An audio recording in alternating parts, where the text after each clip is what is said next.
Hello guys, and welcome back to this channel, where today guys, I'll be showing you how to use virtual backgrounds in Microsoft Teams. So guys, the first thing that you of course need to do is go to Google and download the Microsoft Teams application. After that, you just need to go and log into your profile or register to Microsoft Teams if you haven't already done that, of course. But now guys, let's see what we actually have in front of us here. So as you can see, here we have the top left side of the screen, you have the activity, community, the chat, and the calendar. In the bottom left corner, we have the invite to Teams and the search bar in the top side of the screen. But now guys, let's see how you can actually go and use virtual backgrounds in Microsoft Teams.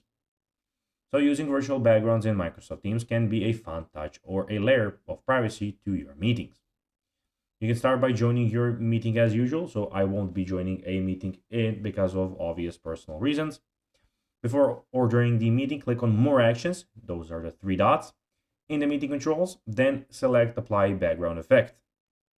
You'll see a selection of preloaded backgrounds. Choose it by clicking on it, or click Add New to upload your own image. Preview how the background looks. When you're satisfied, click Apply to set it as your background. Ensure your video is on and choose the background that will be applied. And that's basically that. So guys, that will be everything for this video.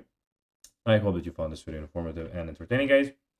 If you did, don't forget to like this video, share it, subscribe to the channel, and put the notifications on, as guys, this really helps us grow our channel.